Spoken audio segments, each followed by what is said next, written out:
Hey, we are going to bring in our first guests now, joining us live in our Tower District studios today. Give it up for, tell everybody your name, start with you. Hello, my name is April Taylor-Salery. I'm with Trans-Emotion, a nonprofit here in town, and I'm an LMFT as well. Welcome, April. Hi, my name is Zayne Anthony. I'm the current chair at Trans-Emotion, so happy to be here. Thank you for having us. Again. Second time on the show, so thanks for joining us. Thank you. Big event coming up in August. Yes. Yeah, so Trans-Emotion is holding an event to fundraise for one of our rental relief funds that we have going on. And what we're doing is called a Gender Euphoria Trans Gender Expansive Non-Binary Talent Showcase. And we also have a silent auction. And it's going to be a really great night, August 20th at Fresno City College in the Skylight Room. And it'll be from 6 to 9 p.m. and it's an all-age event. And right now you can find information on our website, and we have a flyer with a QR code, so you can just scan it and it's easy access. You can also go to transemotion.com, and we have a list of all of our programs, information on resources, and then also more information on this event, and then links to forms if anybody would like to showcase a talent or would like to donate to our silent auction. April, what's your connection?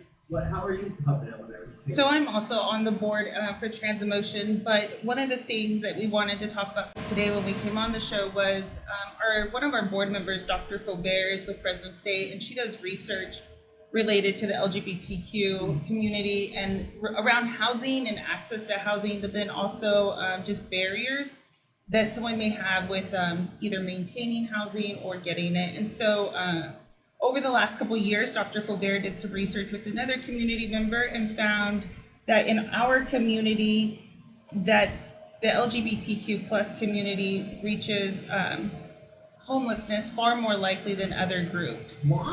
And some of it would be discrimination. And so I know many people think about, well, that's against the law.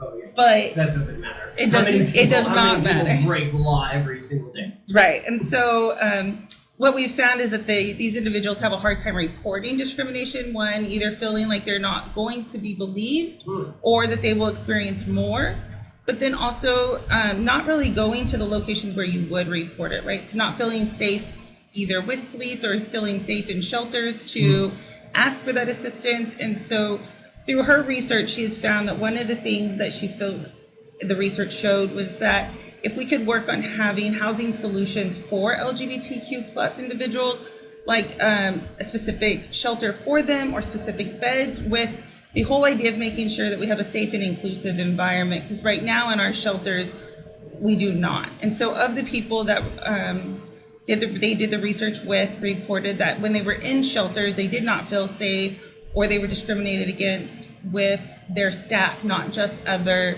folks in the shelter. And so a lot of them wouldn't go back, or a lot of them maybe don't go at all. They'll couch surf or sleep in their cars, which some people may not consider homelessness, but they don't have their own space, right? And it's not stable or consistent. And so with her research, she was really important to her that we as an organization do something to aid in that. And so as a group, for all the board members, we're a pretty small board, so a board of 6. What we thought our board could do that would be the most helpful is to offer a relief program. And so anybody in the trans, non-binary, or gender expansive community can apply for that grant once a year, and then, in our effort to try to help them retain their housing. So if we can prevent them losing it, it's a much better outcome, obviously. And so that's where we could do the most help. So we're throwing the event that Zayne talked about in order to raise funds for that program. How much are you guys hoping to raise? What's the goal? I don't know that we set a goal, if we're being honest, but at least a few $1,000s. Yeah.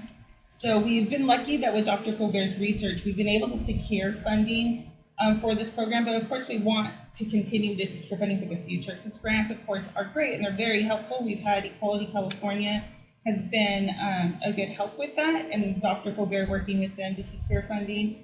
But going into the future, we want to make sure that we can continue to help the community. Zayne, quick reminder one more time, we've got about a minute left. August 12th. August 20th. August 20th. Yeah, Saturday, August 20th from 6 to 9 p.m. at Fresno City College. And people can learn more. The website is just transemotion.com. Yeah, and tickets are selling fast, so if you're interested, please go on and get your tickets now. All right. Well, guys, thank you so much for joining us. Appreciate your time. And Absolutely. that's a fascinating story. And I'm glad that we're able to get the message out. And the report in full is on our website as well. So you can go on our website to the resources and you'll be able to read the full report that she was able to publish. Awesome. Gosh, I should get her on the show. Yes, she'd be a great person. Okay, we'll talk about that after. Yes. Very good. I'm Austin Reed. This is Central Valley Talk. Thank you again, guys. Thank Appreciate you. it. Thank you. Thank you.